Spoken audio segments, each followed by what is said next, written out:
record it. Bum, bum, bum. And although that's a weird way to start, I should say, hello, everyone. And it's good for you to be here. And what's going to happen is we're going to create a recording of my time on UAS Staff Development Day, that this will be available to your colleagues. You heard the recording has started. I want you to know that even if your camera is on right now, it's only going to capture me.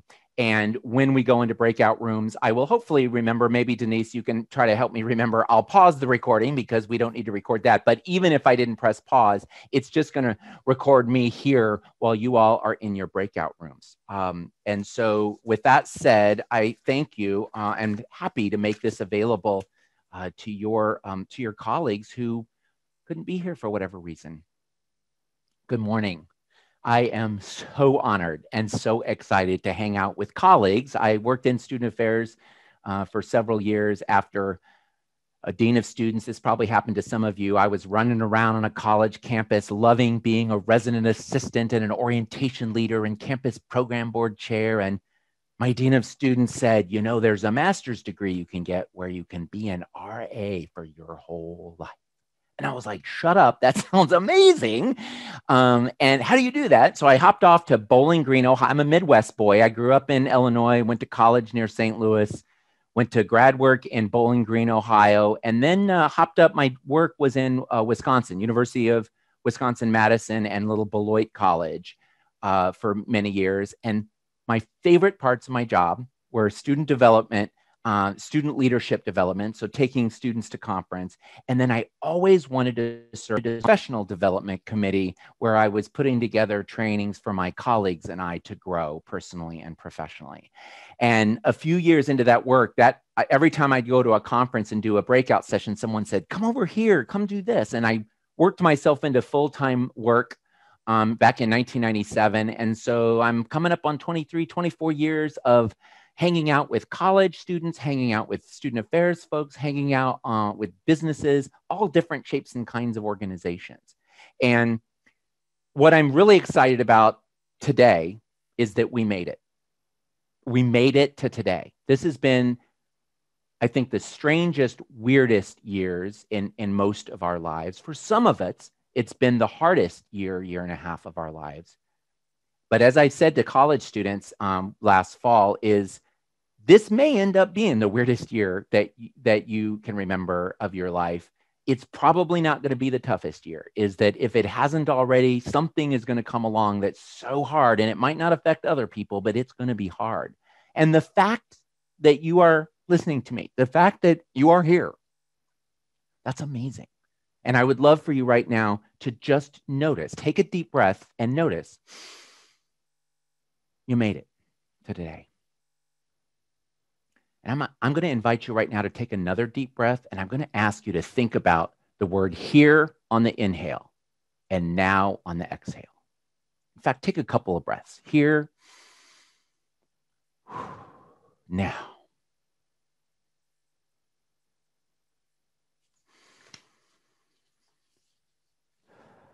That's a little centering device that I use. It used to be this private ritual before I would hop on stage to give a speech or to give a talk. I would go in a corner and go, here now, here now, here now. And at first, I was never listening. I was always like, is my microphone on?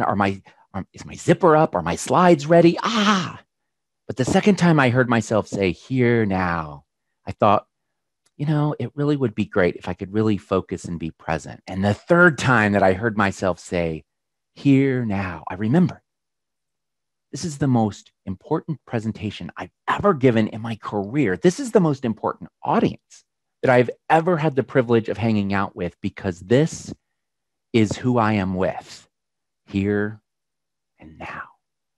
And I could hop up on stage and nothing else would matter. My friends didn't matter. My family didn't matter. The stuff that I was going around in my head didn't matter, because I was here and now.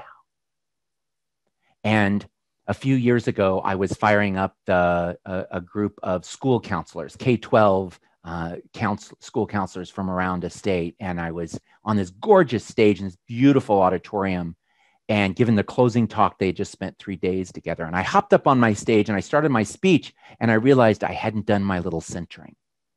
And I kept going at first because I was good. I was still good, but I noticed I wasn't really there. And I stopped the speech and I said, I'm sorry, I didn't do this thing that I always do beforehand. And I taught it to him. And I said, if you want to join me, take a couple deep breaths here now, here now, here now. And about 12 seconds later, not only did I feel centered and ready to go, but I noticed that the audience was different.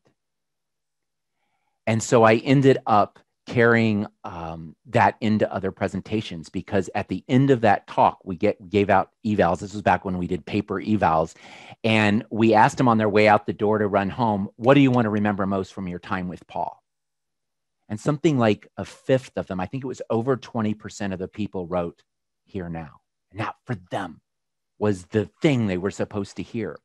And a year later, when I noticed that stickers were a thing, and I reached out to my graphic designer and said, hey, I want to have stickers. And she knew I used here now a lot. And so the very first mock-up of a sticker she made for me was here now. And she said something like this. And I was like, that is genius. I want that.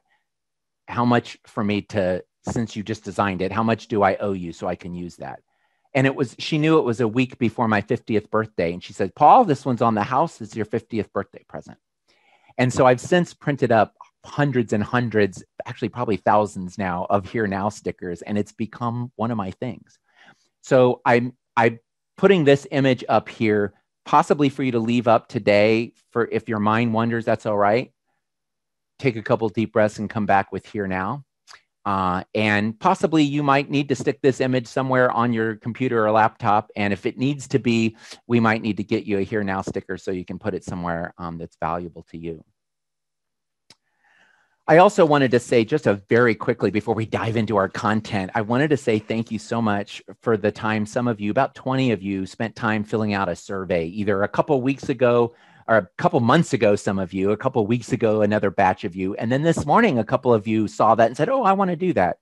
And for me, it was so helpful. I know student affairs work. I kind of know the work some of you do, but I don't know you. And I haven't worked up there. And so you taking the time, and it's okay. If you didn't do it, it's totally okay. I got a great sense. I just wanted to share a couple things. I asked people, what would surprise someone that job shadowed you for a week? What I might not know about your work, or somebody that doesn't know your work, what would surprise them? What challenges do you face in your work? And what are some of the things you like most? And by far, in terms of challenges, the common theme was people thinking they know my job. People on campus, your job is registrar, your job is procurement, your job is IT, and you do so much more. And that came up as such a common theme throughout so many answers. I mentioned procurement. Somebody who works in procurement, I won't say specifically, but the challenge they said is the two big challenges: the paperwork and getting things to Alaska. And that did not surprise me. I thought that made a lot of sense. There was one person when I went under the what are the challenges, they shared administrative processes changing every couple of years and not necessarily for the better. Explaining and defending policies, processes, and systems to people who don't know and don't care why a publicly funded organization doesn't necessarily operate like a private business. Bridging the two groups and finding a path forward can seem both difficult and thankless. And when I read that, my heart sank, because that sounded like, if I was on staff with this person, it sounds like maybe somebody who's drained, a little burned out, over frustrated. But what was so great, in the very next line, when I asked, what do you like about your job? The paragraph was even longer. Contributing to an organization that improves the quality of people's lives and makes our community a better place to live. Getting tasks done and getting them done well. Understanding the environment well enough to anticipate what is needed next. The physical environment we share and the engagement and caring of our local leadership, which is awesome to know that you do that.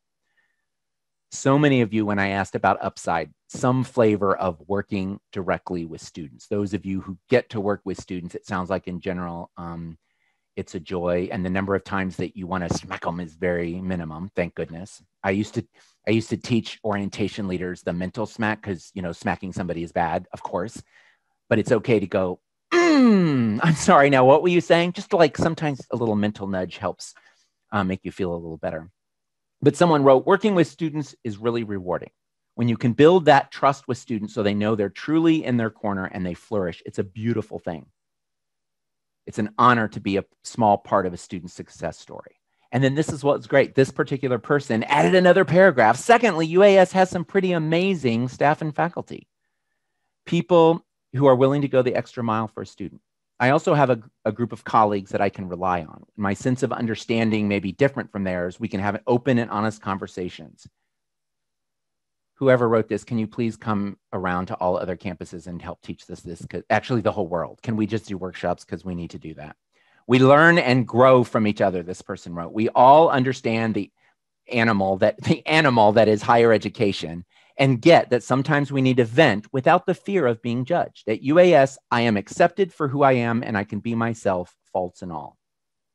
That's just amazing.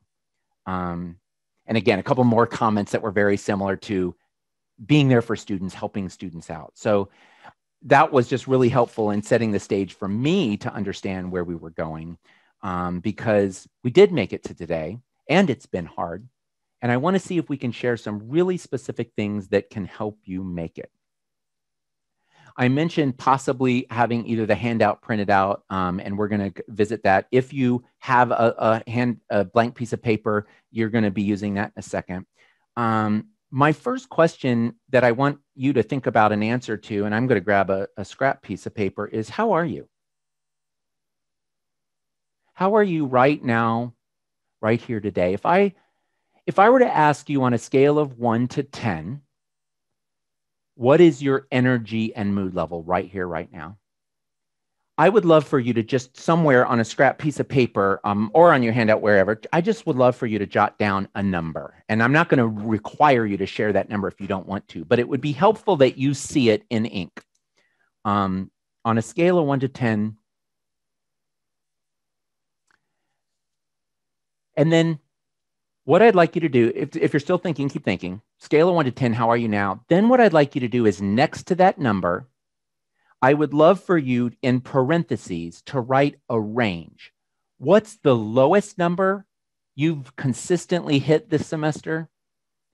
And what's the highest number that you've pretty regularly hit this semester?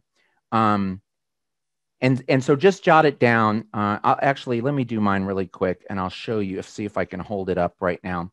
I wrote down 8 and then in parentheses next to it, 2 to 8 is my range. And the reason I'm asking you to do that is I want to baseline a starting point for you. I want to point out that in this difficult, weird, hard year, most of us have a set point that is a little bit lower than what we're used to. I was always a 9 or 10. I'm a consistently 9. I do take care of myself well. I have a job that I deeply love. Lots of things in my life have been going my way the last few years. I would have, we would be doing this a couple years ago, I would have said I would be at a 9 or 10 if I'm on camera giving a presentation or in person doing something I love. And it turns out 8 for me was the new 10 in the time of COVIDia, that I was regularly 6 or 7 or 8. And the other thing that surprised me when I first kind of came up to ask people this presentation is how often I can still function at a 2, 3, or 4. I think 2 years ago, Paul would have thought at a 5, it's time to crawl in bed. And what I learned when I kind of didn't have the option, I needed to keep going. There were people counting on me. I was able to go beyond my limits for a while at a cost. I had to build in recovery time, but there were several days where I was giving presentation and I was honestly at a 4 or 5. And I think that's useful for us to know. And this is where I'm going to give you the option. I would love it. I'm going to type mine in right now, 2, and then in parentheses, sorry, not 2. I'm an 8 now, I promise, 2-8. And I'm going to put that in there. And I'm going to ask a couple of you, if you feel comfortable, to report yours as well, to share yours. Because I think if 2 dozen of you would feel comfortable sharing that, a couple of good things could come out of it. And one, people could see especially with that range, that if they often are down there in the low, that they're not the only one. And even if people are not feeling great right here, right now, that is so okay. If you're struggling enough that you need to, be off camera or even log off and go take care of yourself, I'm going to understand that. But as we do this, it looks like people are, Sean, thank you. I believe you that you didn't do a copycat. Oh, and Kristen, I'm glad morning sickness has got you not hitting one. As I'm glad that's in your past for now. Although congratulations, I assume that's a good thing. Yeah, so thank you for sharing that. I wanted to kind of normalize our numbers, and I wanted to tell you then to transition March 12th of 2020, when my boyfriend came home from work on a Friday. I'm gay, by the way, but shut up, you knew that. My boyfriend comes home from work and he says, I know that was the coming out. Paul is a homosexual. Shut up. That's not in the script anywhere. He comes home from work and he says, I'm not going to work on Monday. And my first thought is, oh my God, did you just quit your job when we're about to go into some sort of crazy pandemic? And no, they were going to be working from home for a few weeks. Honey, you're still home, aren't you? Oh, yes. But I'll tell you, that's when we had just come back from vacation, March 2nd. We had returned from Florida, and our flight down, we knew what COVID was. We had heard about it. It wasn't really anywhere. While we were down there, Florida got their first case. The flight home was a little different. Don't tell him I said this. He's a little OCD, likes to wash his hands a lot. The ride home was not comfortable. He was wiping down the seat. He was worried. And then a week later, it's in like all these states and it's a thing. And then another week later, and he's going to be home for a few weeks. And that was the point I knew this was real and it's going to last for a while. And I started brainstorming, and over the course of 24 hours, I wrote down what are the messages I need to give myself and the people around us to get through this, to make it to Memorial Day. Remember? And what I came up with about 48 hours later is I texted an image that looked kind of like this, a really ugly version of this, to my graphic designer. And I said, I need a sticker and I need it fast. And 24 hours later, she took my kind of ugly drawing and she emailed me this. And Karen, that's totally fine. That took you a while. That's awesome that you shared. And what I'll do right now, rather than hold up a sticker,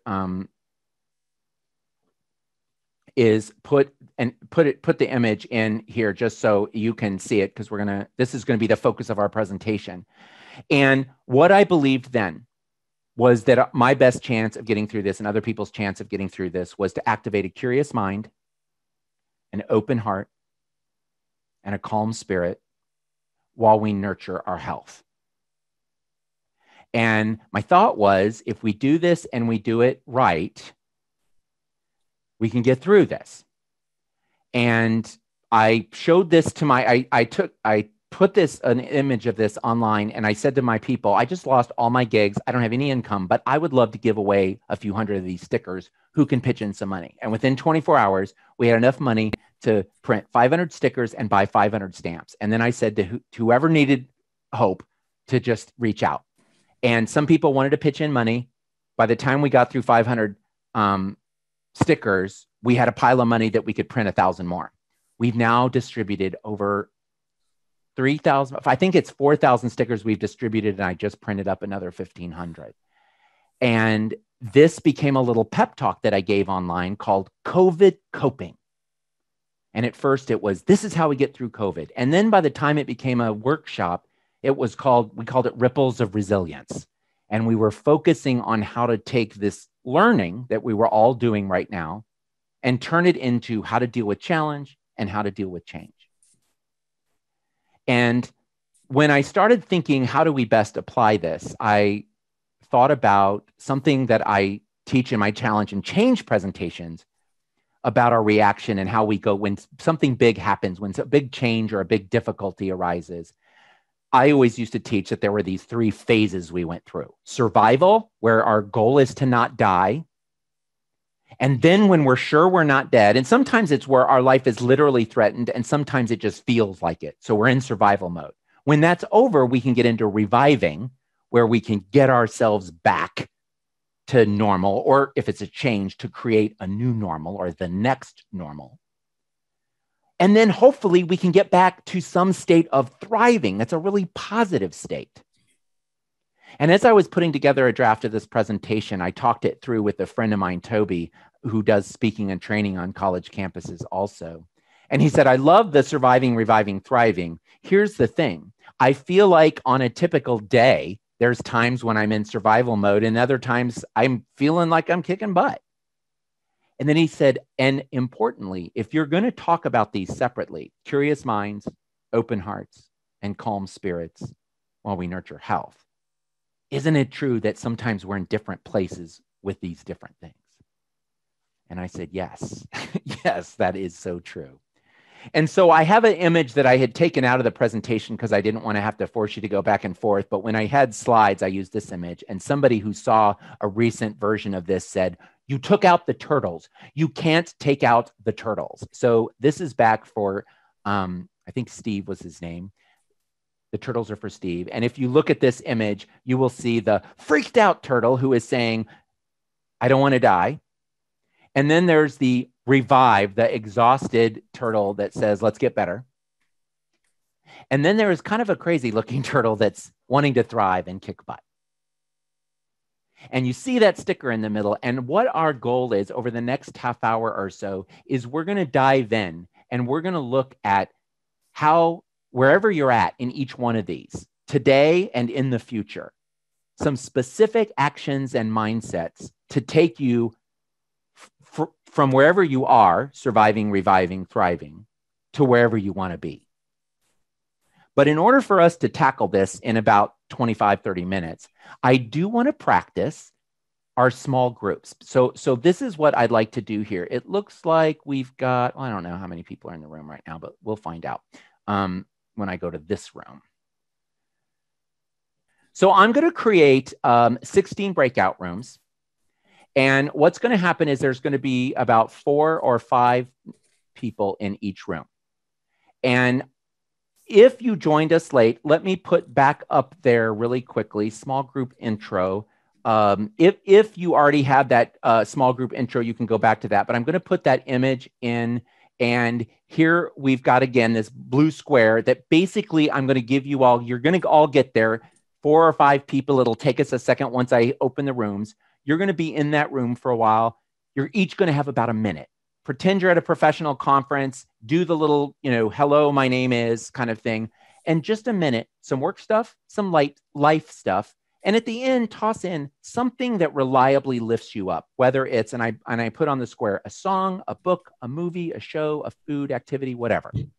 When you've heard from everyone, do a quick thank you. And then I'm just going to ask you to hit the leave button, which right now, if you click leave, you just leave the meeting, but it'll give you the option of leaving the meeting or just leaving the breakout room, and that'll send you back. Before I send you off, let me open up, and I'm put 10 minutes on the clock. That's generous. Hopefully you'll all be back by then, but if not, it's going to force you back. And then I'll give you a little announcement before you come back. So I'm going to open all the rooms. And it's going to start sending you away. So you're going to be disappearing here. Goodbye, goodbye, goodbye, goodbye. See you in 10 minutes. Goodbye, goodbye, goodbye.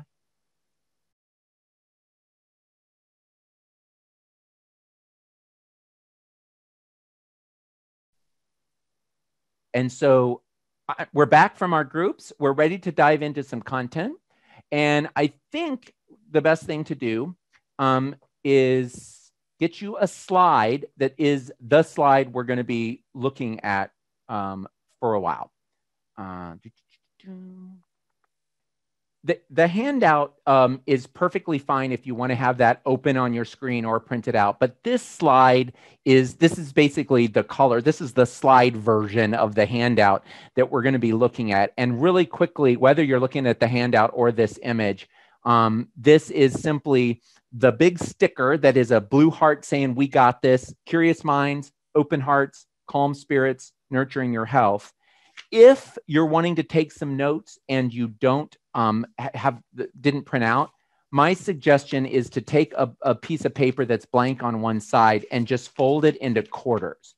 Because if you fold it into quarters and draw a circle in the middle. You're close to what you got on the screen here, and you can just follow along. Curious minds, open hearts, and we'll do a couple things. A couple more things to share about this image if anyone is visually impaired or on their phone or iPad and can't easily open this.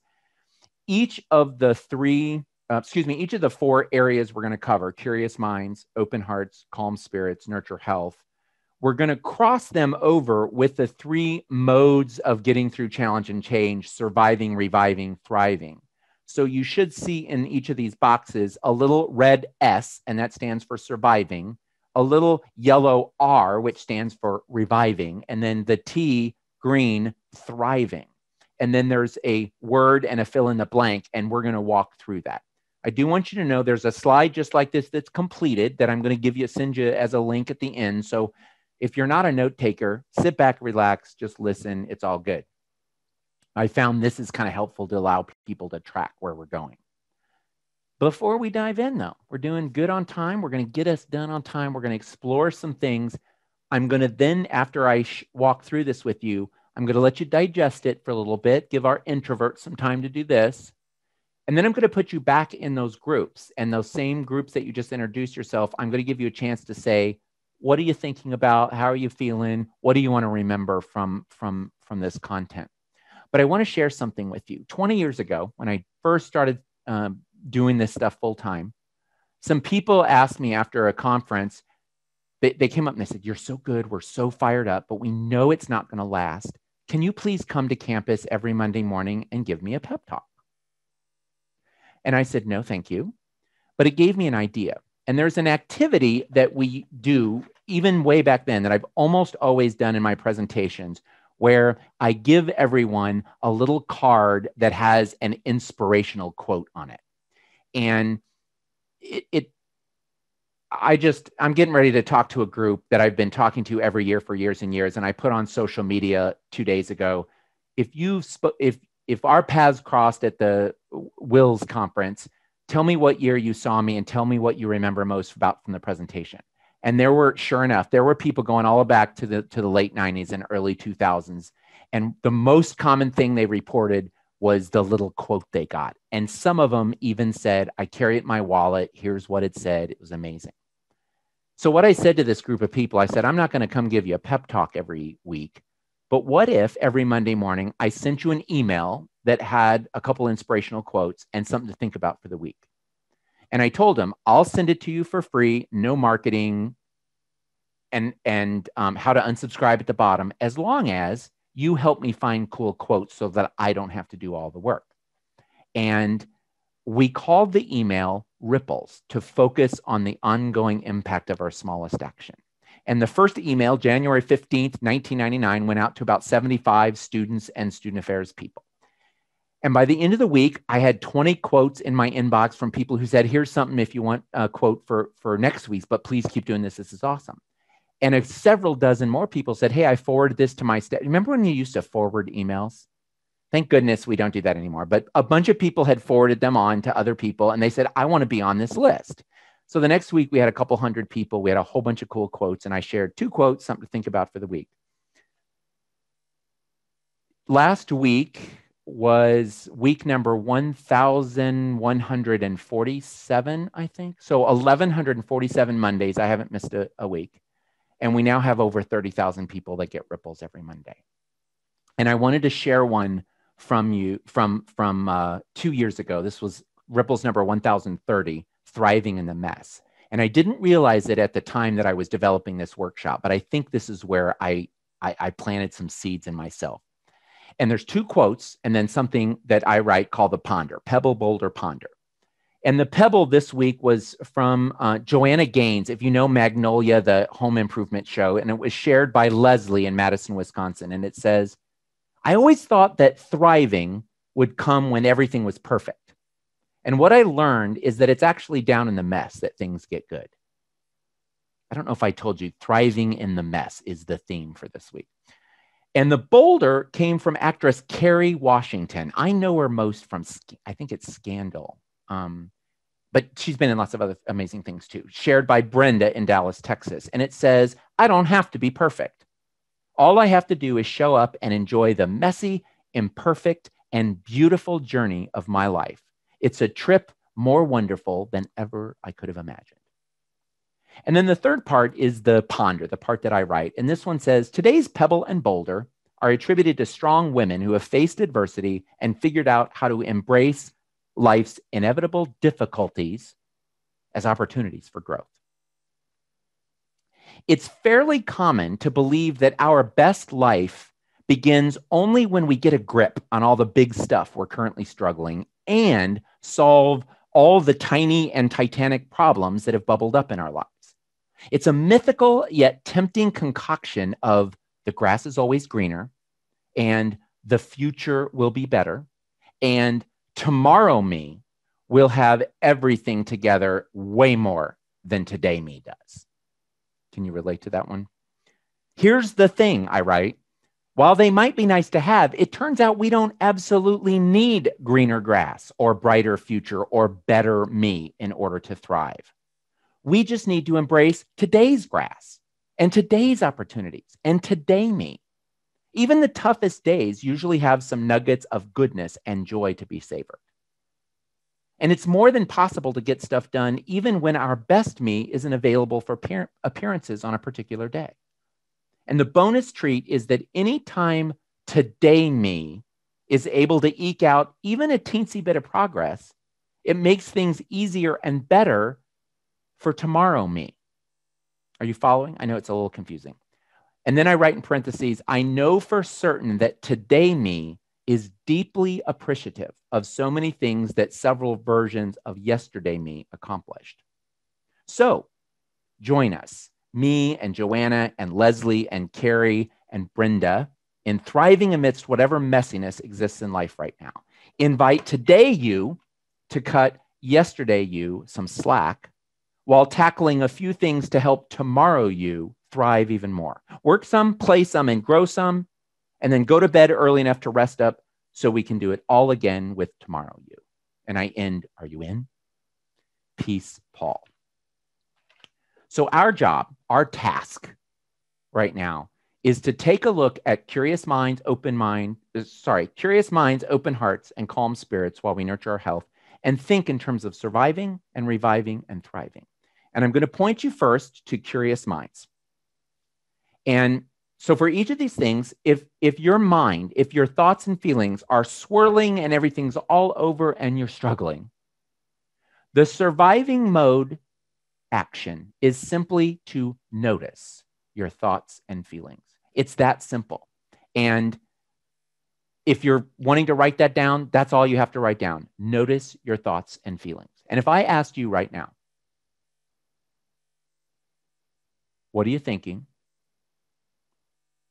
How are you feeling? Right now, what are you thinking about? How are you feeling? And if I asked you somewhere on a little scrap piece of paper or on a little corner of your handout, and I'm going to play along with you, if I ask you to write down a couple things that you're feeling and maybe a couple things you're thinking about, be honest. No one's going to look over your shoulder. You're going to decide whether you're going to share anything in a second. What are you feeling? Sorry, what are you thinking? How are you feeling?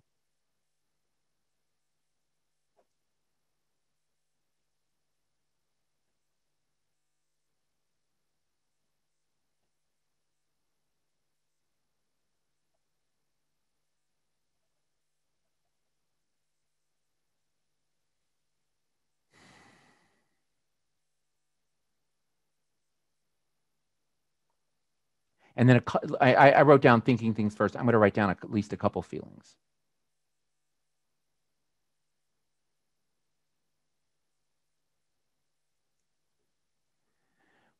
So something really powerful happens when you tell people to notice what they're thinking and feeling, is it actually requires them to step back and be aware.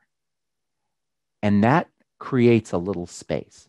So if I ask you right now, if you feel comfortable, I would love it if a handful of you would go ahead and write in the chat window to share a thing that you're thinking or a couple things, or share something that you've been feeling right now a lot lately. And we'll just wait just a second to see if a couple people feel comfortable. I will write down, I will pave the way myself. Ooh, Jessica put a good quote in there. I wrote, I'm feeling happy. It's also a little warm in here. So it's physically a little warm. I'm also still a little nervous because I'm giving a presentation and I wish I was in the room with you. Are there a couple people that might feel comfortable? Honest, Cody writes, feeling hungry, feeling distracted here and generally. Thank you for your honesty. That's perfect. Looking forward to a few weeks of break coming up soon. Awesome. Here's my thought, why it's useful. Again, people might be all over the place and a lot of people might not want to share, but there is something so powerful and magical about notice. I'm thinking, I'm feeling. Because the truth is, you aren't the thoughts you're having. You're the person who's thinking them. And when it comes to feelings, in the English language, we tend to say, I am my feelings. Like I'll say, I'm hungry or I am angry. It's actually more accurate. And I would argue it's more useful for you to say, I am feeling hungry. I am feeling angry. Because you aren't your hunger. You are the person feeling your hunger. You aren't anger. You are a person who's feeling angry. And when you do that, when you make that distinction in your head, you put some space in between you and that emotion or you and that thought. And you are a second step happens as soon as you become aware. Because not only are you a person that is feeling hungry, you are a person who's aware that you are feeling hungry. And then instantly, you are a person who is aware that you are aware. And the more space that you put in between you and your thoughts, the more options you have about what you want to do with your thoughts. The more space you have between you and your emotions, the more space you've got to do something, choose consciously. There's this great quote. A lot of people attribute this quote to Viktor Frankl. It actually was never, no one can find an instance where Viktor Frankl said or wrote this quote. What we found is that Stephen Covey, in his book, 7 Habits of Highly Effective People, wrote that he was in a library in Hawaii and read a passage from a book that sounded something like this. And then the quote that we know, between stimulus and response, there is a space. And in that space is our power to choose our response. And in our response lies our growth and our freedom. I'm going to pause real quick. I have, you can just soak that up, but so many people say, oh, I want that quote. Oh, I didn't write it down here. I'll get you that quote. I usually have it in my little cheat sheet. There it is. I thought enough people have asked for it. Oh, several of you are still adding. That's great. Between stimulus and response, there's a space. And in that space is our power to choose our response. And in our response lies our growth and our freedom.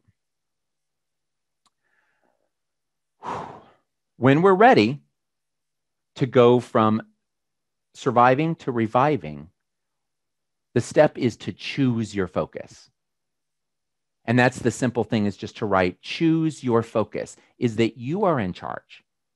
You do not get to control what you think or what you feel. It is there's a lot of self-help. A lot of people are like, this is how you can make yourself think this and this. It is almost impossible for us to harness our feelings and our thoughts. We're all over the place for lots of complicated reasons. We are really amazing computers. We are also complex and we are confusing and we are weird. We don't really get to choose very much about what we're thinking and feeling. Where we have choice when we create the space is to figure out where we want to focus and how we want to respond. So choosing your focus is the reviving. And when you're ready to kick butt, that's when we can pivot to growth. And if I say fixed mindset versus growth mindset, some of you are going to know instantly what I'm talking about. A lot of us it's now taught to 5th graders. There's this great research that suggests, in terms of how people think about themselves in relation to their work, their success, their school, that Some of us, well, all of us sometimes are in more of a fixed mindset where we think how good we're doing is a result of how good we currently are. And if we don't do well on a test, it's because we've reached the limit of our capacity. Oh, well, I guess I'm not that smart. Or, oh, well, I guess I'm not that good at that. A growth mindset says that where we're at in a certain situation has more to do with something to do with our talent and a lot to do with how hard we've worked, how much we've learned, how much skill we've acquired. So when you have a growth mindset and something doesn't work out right, what we tend to think is, what do I need to do different next time? Wow, I'm going to have to practice a little more. What don't I know now that I need to learn? A fixed mindset says, oh, I suck. Or I guess that's beyond my capacity. And what we found is that most of us operate in some of each sometimes, and a lot of us are in one more times than the other. And the choice of thriving is when you can choose to focus in a growth mindset. And that's the great thing is even the most fixed mindset person, when they decide they're ready, can practice a growth mindset. And it's a skill. It can get better with practice. Sometimes you got to take some lessons. Sometimes you need some help. You can get better with practice. So that's our curious mind. And I'm going to come back to this in a little bit, but the thought as I leave this is for you to notice times when you're feeling overwhelmed and just to stop and be able to say, what am I thinking right now? Write it down if we have to. What am I feeling? When you're feeling good and like, all right, let's do something with this.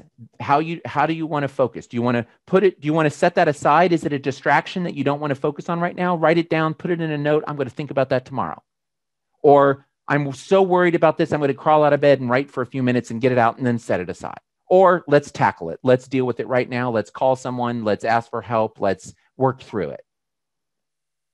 And then when we're ready to thrive, it's how do we pivot? How do we turn this hard feeling, gross thing, difficult thing, how do we turn it into an opportunity not just to go through, but to grow through? Let's turn and head over to open hearts. And I believe in yours, it should say gratitude, compassion, and generosity up in the corner. And when I first created the sticker, my thought about open hearts was about extending gratitude, compassion, and generosity to other people.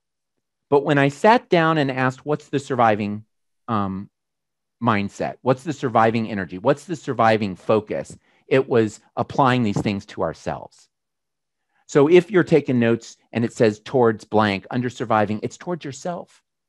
To what extent, if your heart is closed, if you're overwhelmed, if you've got a lot of anger and frustration, one of the first things you can do is say, how do I need to express gratitude? How can I have compassion, generosity, cut myself some slack? When we're ready, the reviving energy is extending the gratitude and compassion and generosity to the people that we care about, the people we loved. I wrote down towards loved ones, but really towards people that it's easy to express, to open our heart to.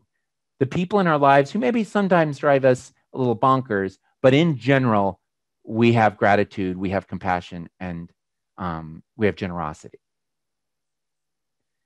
The thriving mode, when you're really ready to grow, the thriving mode is extending this towards all people, including people that are challenging for you to like, respect, have positive regard for. The people on a committee, the people on your campus, the people in the neighborhood, the people on the other side of the political, on the other side of the issue that you really care about.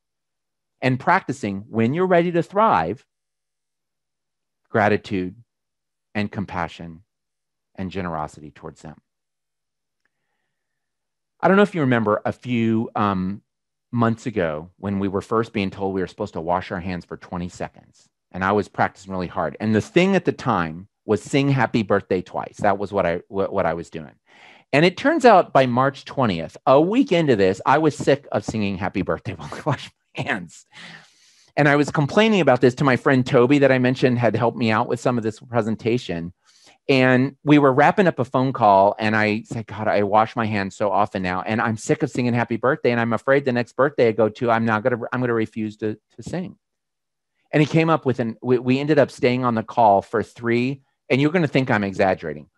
We stayed on the phone for 3.5 hours, and we created the hand washing meditation.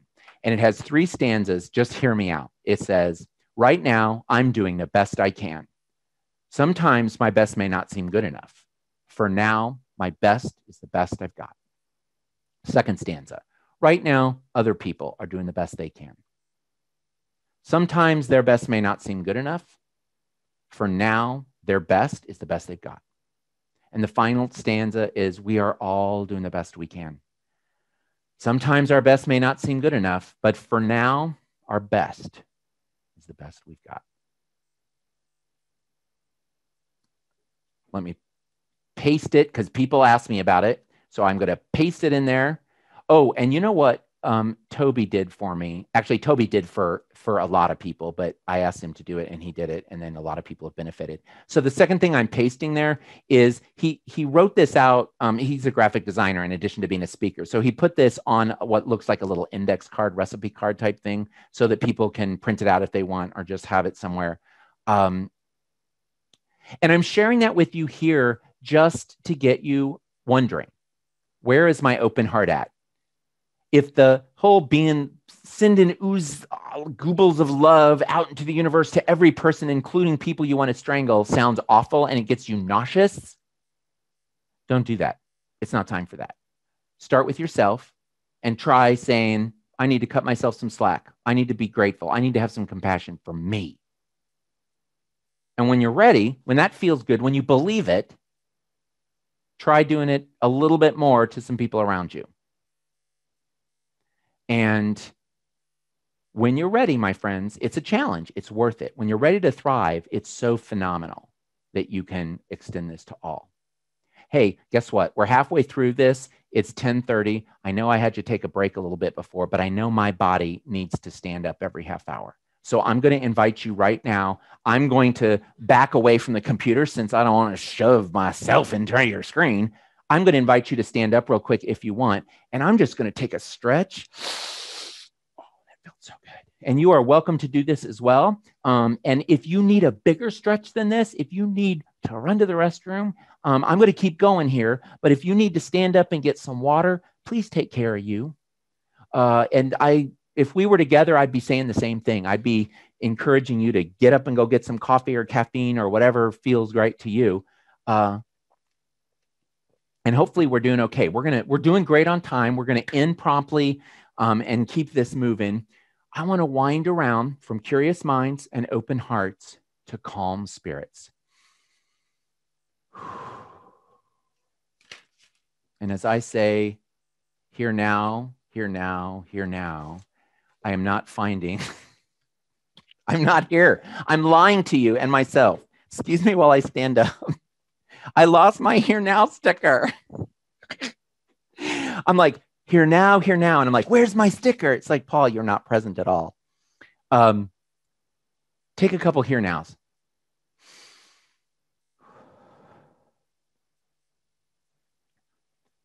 The surviving energy for calm spirits is finding your center. That's the survival strategy, is finding your center. In order to find your center, you have to notice, oh, I'm off my center. I'm off balance. And I know some of you have probably taken a meditation course or used an app. And one of the things when you're learning about mindfulness and meditation practices is you focus on something. Sometimes it's a breath. Sometimes it's a mantra. It might be a prayer from a book that is holy to you. There's all kinds of different sound. You focus, and then your mind wanders.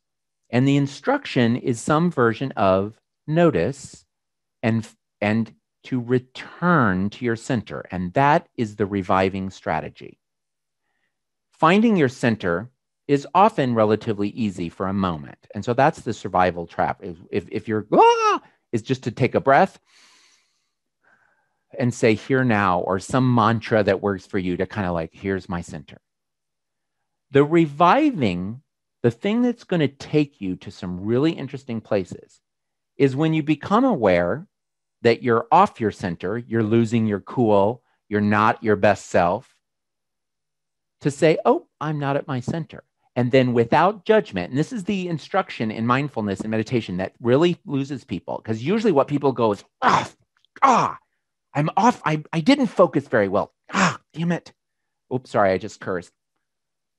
Dollar in the pot for me. I got a filthy mouth too. It's terrible. Anyway, focus here now. I'm off my center. I'm cursing. That's not a good thing. And I come back. And that's what reviving is, without judgment, saying, oh, look, my mind wandered. Let me go find my breath. Let me find that prayer.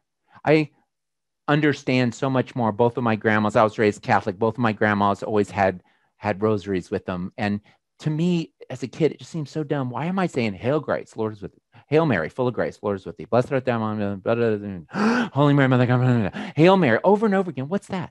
It turns out it's a meditation. And it allows us to focus. And if our mind starts to wander, we come back to the next bead and it keeps us moving along. The thriving energy when it comes to finding your center, getting a PhD in mindfulness, is not about staying in your center for hours or days or months at a time. That's not it. That's what we think it is. But finding a thriving mode is really about lingering in your center for a few moments, maybe for a few minutes. But I know I've been meditating for a really long time, years and years and years.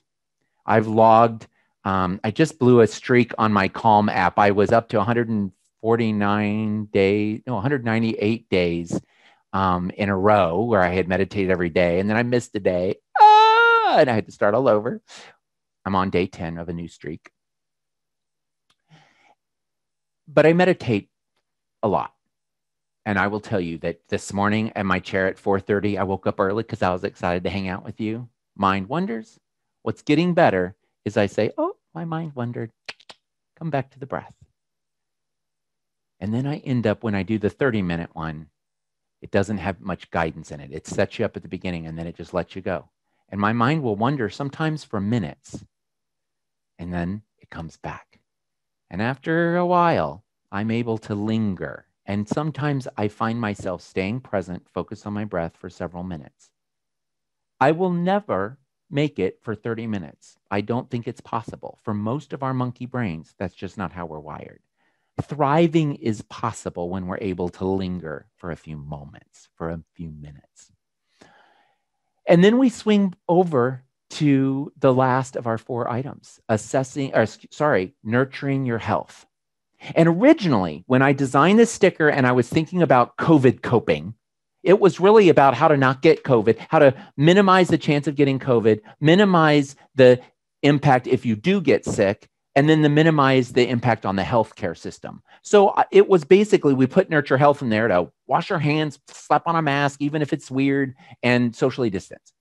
But very quickly, nurturing your health really became about your physical health and your mental, emotional health and your spiritual health, and really wellness and well-being overall, all the different corners of health.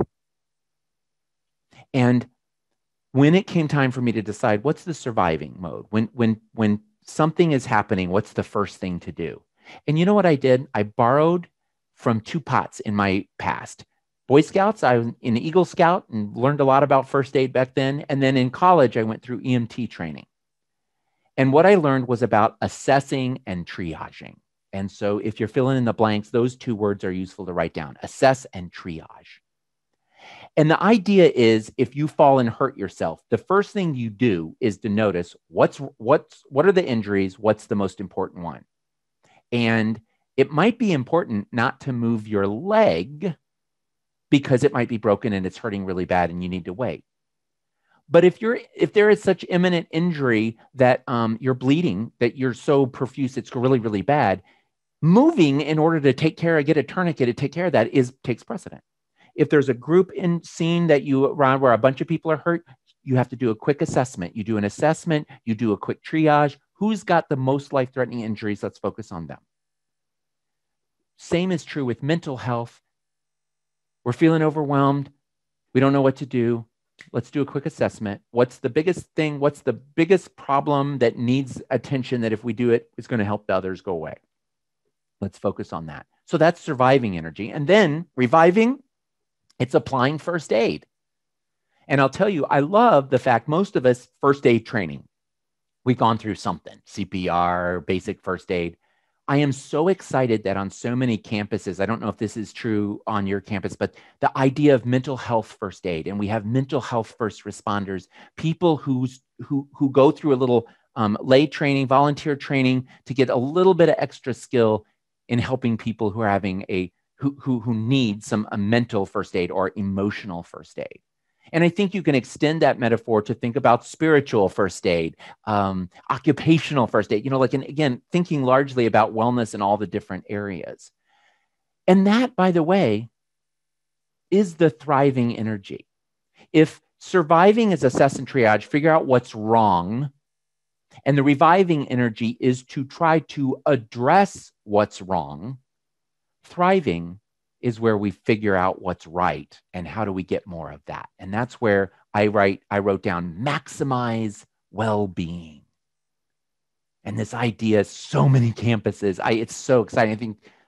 I think 3 of the last 5 campuses I was on before the time of COVID happened, I call it living in COVIDia.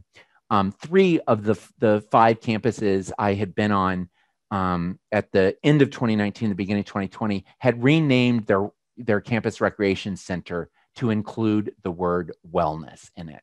And I thought that was so fascinating. Xavier University, right here in Cincinnati, they have this amazing center that combined what we would call campus rec, and it has a gorgeous facility, and the healthcare center and mental health counseling is available there, and the School of Nursing, and there's even a community clinic where people from the neighborhood, which is an underserved neighborhood, can go for first aid and other resources. Just extraordinary. Wellness and well-being, if you're not familiar with the concept, the fact that there's more to being well than just being not sick. And this idea that there's all these positive states of wellness that are worth exploring. And that is nurturing your health, is assessing and triaging, applying first aid to the parts that need immediate help. And then when you're ready to thrive, what positive states would be helpful for me to pursue? How can I be more than just not sick in each area of my life? What would it take in order to be thriving? It's a lot that we just covered. And if you're feeling a little overwhelmed, just take a breath here now. And we're going to break this down a little bit. We're going to visit. There was one thing I didn't do. How's my time? Oh, yeah, we got time for this. There's something, and I've even put it in orange. Don't forget this because I forget it, and I forgot it. So let's go back to calm spirits for just a moment. Because do you remember me saying the little activity that I do with all my presentations where everyone's about to get a little quote that's relevant to them?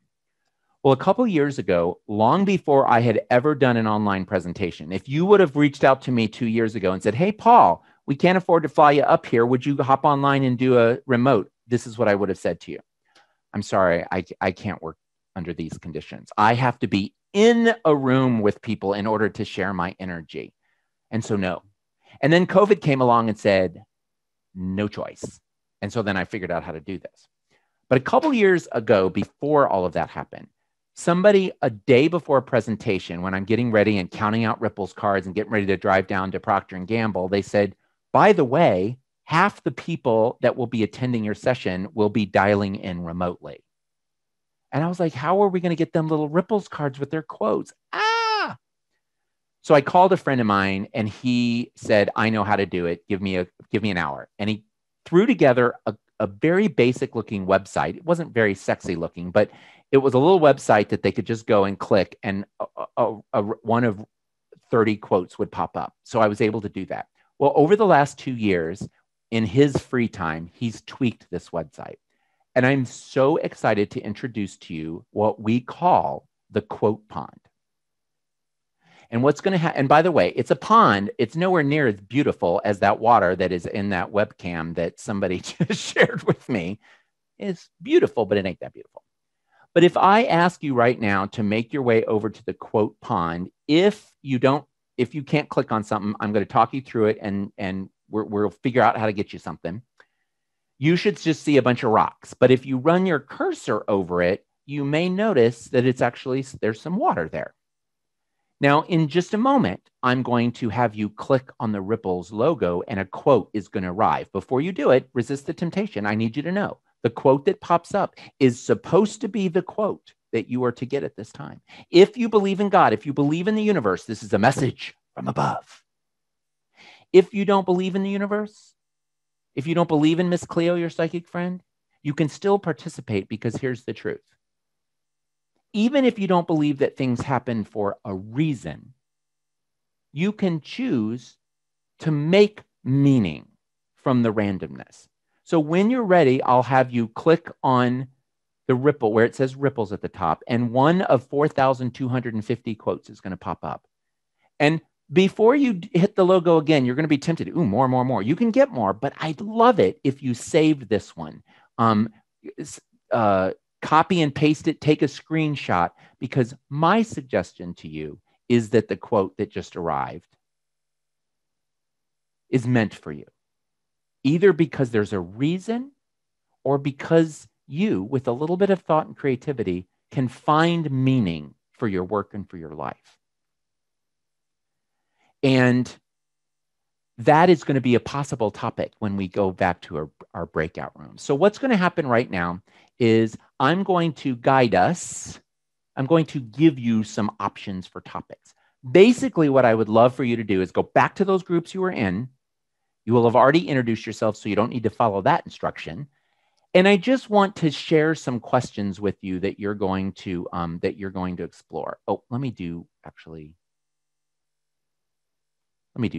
two things to make this a little bit easier. I forgot. I keep learning more as I do this. I listen to the evals. I take lots of notes, and I try to change the presentation a little bit each time I give it. And I forgot I added two things. First of all, what I just put in was the filled in version of the handout. So here is the handout with all the stuff in it. And the second thing I want you to notice is underneath the words, or actually underneath or above the words in each corner, is the definition of that broad area.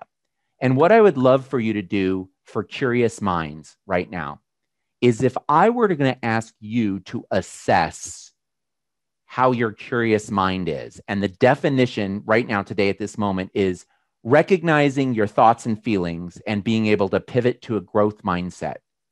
If you would say at this point in your work and life, on a scale of 1 to 10, how are you doing at that? And jot that down somewhere on your handout or somewhere, because this is going to help you figure out what are your strong points, which areas do you need to work on. Open hearts. If I were going to ask you to self-rate on a scale of 1 to 10, how good are you at extending gratitude and compassion and generosity to yourself and to others? Give yourself a score of 1 to 10. Head down to calm spirits. Finding and returning to your center. On a scale of 1 to 10, how would you say you're doing? And then finally, under nurturing health, assessing, managing, and improving your physical and emotional health. Give yourself a score. Notice, as you look at your scores now, which one of these is your strongest one? Make a note, because that could be a conversation topic. This was my strongest one, and how do I know that? What are the things that you do or think or feel that have you confident saying, yes, I'm pretty good in this area? Maybe put a little asterisk or put a little note by the ones that you're struggling with. And that could be a potential share that would help maybe somebody else in the group as well. And then what I'll do here is, let's see if I can paste this correctly. And this is a PDF document. So this will open up, and this has a lot of words on it. So again, if you're not reading this, it'll only be important that someone in the group has this available, because step 1, we've already done. It just says, do a quick round of introductions. We've done that. Step 2, I'm wanting you to have a 5 to 10 minute conversation with your group. What especially stood out as useful for you? Which are your areas of strength? Which ones do you struggle with? Who else do you know that needs to hear this? I find that that can be a question that sometimes gets people going, oh, so-and-so, I think this area would be useful for her. But mostly, I'd love for you to pick up the conversation with your colleagues and talk about this. Process it a little bit. Step 3, if there's some time level, and we're going to give you we're going to put 25 minutes on the clock here. So we're going to give you all a big chunk of time, and you can take a break if you need to. But assuming you have a nice chunk of time to discuss, when that winds down, the next topic is for you to share your quotes. And so I'll ask somebody in your group to kind of keep an eye on the time. And then also, if it just feels like that conversation is dead, that will be the time. Hold on just a second. I'm going to redo the time to 25 minutes. That'll be perfect. So when I send you into the room, you should see the little timer and count down. So after 10 or 15 minutes or whenever it runs its course, switch to each sharing your quote. I'd love it if you shared your quote and either what reason it has for you or what meaning that you could create that would make this one useful for you. If you tacked it on your computer, how do you think it could help you in your work? Or if you went home and tacked it up at home, how might it help you? When that thing runs its course, if you're feeling done, take a stretch break, send yourself back to, say goodbye to each other, send yourself back to the room and take a stretch break, and we'll pick up in a little bit. If you've still got some conversation in you, I listed a poem here. And what I would love is for somebody in the group to volunteer to read it to the group. It was written the first month of the pandemic. And then there's some questions. What do you miss? What are you tired of or frustrated with now? What are you grateful for? What have you learned? When this is all over and we're inching closer to that, what do you hope to remember? And what will you hope to forget? Then in 25 minutes, we will meet back here. We will wrap things up. All right. So if you have questions, you can come find me in the main room. I'll be hanging out here. I'm also going to zip around after I take a comfort break. I'm going to zip around and I will not have my camera on and I'll be muted. If you have a question, you can ask me, but I'm mostly just kind of listening in to what people are focused on and what they're talking about.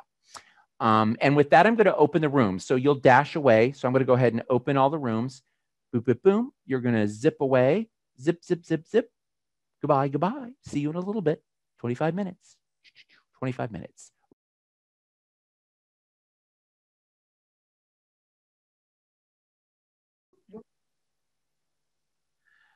The voice in the sky tells us we're back to recording. The sad news, my time with you is almost to an end. And one of the things that's true is most of the time when I cross paths with someone, I only get to cross paths with them once. And one of the really exciting things when we started the conversations about this is we put together a package that includes me coming back to hang out with you all in Convocation Day in August. So one of the really cool things, I'm bummed that I don't get to go places for a while yet, and that it's been a whole year and a half since I was at University of Maryland in February of 2020. But I don't even know if we would have had the resources to actually fly me out to you, even if it wasn't the time of COVID. So I'm so grateful that I get to be with you today, and I get to be with you in August. If I remember right, we're going to have a evaluation of some kind, I believe, going out to you electronically. And I want to plant the seed. I think we asked a question about topics, but even if we didn't, in your evaluation today, if there is a topic that you can imagine, hey, the Ripples guy might have something to say about this, that will help us think about what we want to cover in August when I see you. And there's a couple other things that I just want to really quickly leave with you before I wrap up my piece of the time with you. And one of them is this. It's not a poem. We featured in Ripples about 5 years ago. It was something that a woman had written. It was a couple paragraphs, and someone submitted it as a potential boulder for our weekly Ripples. And it was really powerful. And it was written by a friend of hers and the person who submitted it. And the person who wrote it was Nancy Battaglia. She actually, I always say she's our friend to the north, but in Canada, but that's not the north to you all. And her job, she works with people whose lives have been impacted by suicide. So she's a counselor by training. She does some work with clients, but also with families who have been impacted one way or another and organizations. And she wrote this. Before I do it, can you do a couple here nows? Because this is really powerful. So take a couple deep breaths. Here now, here now, here now. Sometimes, she writes, we're called upon to be keepers of hope. Hope for a better tomorrow, hope for friends in despair, hope for loved ones at risk, hope for all who dare to dream, hope that they will not stumble alone and in the dark. For all those with whom we connect, the best way we can nurture them is to listen with a heart that is open and offer hope. Hope that sustains, hope that nourishes, hope that offers comfort and perhaps healing. So hold on to hope today. And if it is too hard for you to do, ask someone, anyone, to do it for you. I loved that so much, and we used it in Ripples, I want to say about 5 or 6 years ago. And then a few years ago, some friends of mine and some followers were going through a really, really tough time. Some stuff had been in the news and just awful. And I had agreed to do my very first, what became my very first Facebook Live. I said to them that morning, hey, hold on till 5 o'clock Eastern time, and then meet me back here, and I'm going to figure out how to do a Facebook Live, and I'm going to give you a pep talk for 15 minutes, and I'm going to call it Hope Ripples. And I spent the whole day going through all the material that I had collected over the years. I scanned the archives of Ripples, and I looked for several things that I thought would help buoy them up for the coming weeks and months after this difficulty they were facing. And this was the thing that I think I ended the pep talk with. And that little talk went viral. I don't know if you can still find it online, but it's out there. And I ended up collecting a little folder of things that I didn't get to use, and it sat on my desk. And a few days later, I said, I'm going to write a book about hope. And I've never wanted to write a book ever in my life. Anytime people told me you should write a book, I said, no, I hate the idea. And I said, I'm going to write a book about hope. And I started writing every day for 45 days. I wrote several hundred, and in some days, several thousand words. And I wrote everything I could think of that I wanted to say about the topic of hope. And I got done, and I had this huge pile of content. Actually, that part was on the computer, but I had this huge folder of all these hopeful content that I thought I would include in the book. And I started, the little voices of insecurity said, And that big pile, actually, I still, visual aid, I still have this pile of stuff that I was going to someday put into a book called Hope. And it sat there and languished. And about a week after we printed up the stickers and we had given them all out and ordered more, I woke up one morning at 4 o'clock in the morning and I said, I have to write a book about hope, and I have to write it fast because these are scary times we're living in. And without telling anyone but my boyfriend, who'd worked in publishing for many years, and a couple other people, we took the big pile, and 8 weeks later, we announced Ripples of Hope, a little book. Ripples of Hope, Wisdom for Navigating Uncertainty. And it actually opens with the poem I just read you. And it takes less than an hour to read, and it contains the best thoughts and advice that I had to say about hope. And I'm so excited.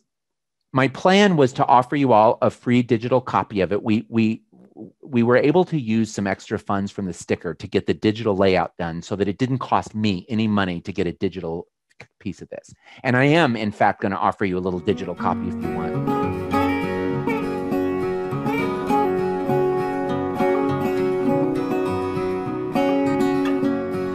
And so that is one of our treats for you. I do want to tell you about a couple other treats that we have for you as well. Something that I started doing, the weekly emails that I send out are absolutely free, no marketing, no spam, no anything like that. And to make it easy, if you would like to get them, what I did real quick here this morning, where is it? Oh, it's right in front of my face, is I set up an email address that you can send, and you would just put, if you just send a blank email to uas@theripplesguide.com, if you put ripples in the subject line, I'm going to know that you want to sign up for the free weekly emails, and no spam, no marketing. All you get is a 60-second splash of ripples every Monday, and how to unsubscribe is at the bottom if you try them and don't like them. And then two other things real quick, and we'll wrap up my time with you all until August when I get to see you again. I'm so excited. So the weekly ripples have been going for 20 years.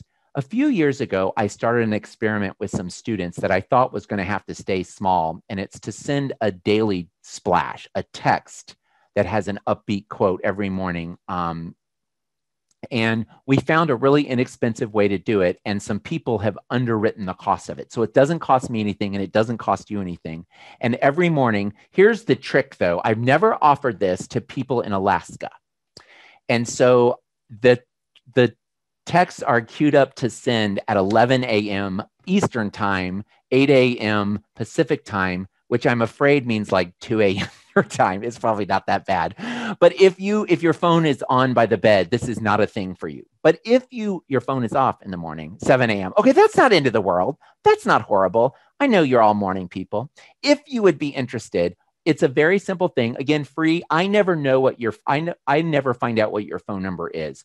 All that happens is you just text the phrase daily splash. You don't really have to put it in all caps. I just did that so you know what to text. Daily splash to that 513 number then. And then it'll ask you to verify that you're, like it asks for where you live and also your birth date. And I see your age. It doesn't show me your birth date. I see your age and where you're from and your name. I don't know your number. And then every day queued up at 11 a.m. is a quote, and I have a little mini ponder. I only get 140 characters. And then if it's a short quote, in brackets, I'll say, hang in there one more day, or whatever the thing is. So if you're interested, that's another thing for you. I want to honor my time. We're just about time for me to wrap up. But let me say this. I'm going to look so forward to seeing you at the end of the summer. There will be more changes. Hopefully things will continue to progress and more people vaxxed and everyone's safer and fewer people getting sick and fewer people dying. And we will have restored some over the summer and have good things and excitement about the fall.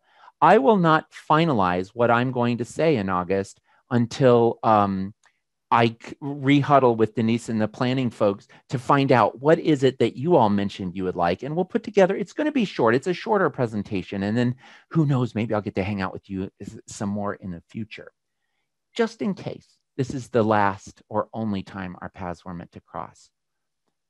I do want you to know, as I was listening to myself read Keepers of Hope, and I knew that I was talking to a bunch of folks who work on college campuses and are helping students and helping each other do the important work, that I couldn't end without saying to you, I made it to today because of you.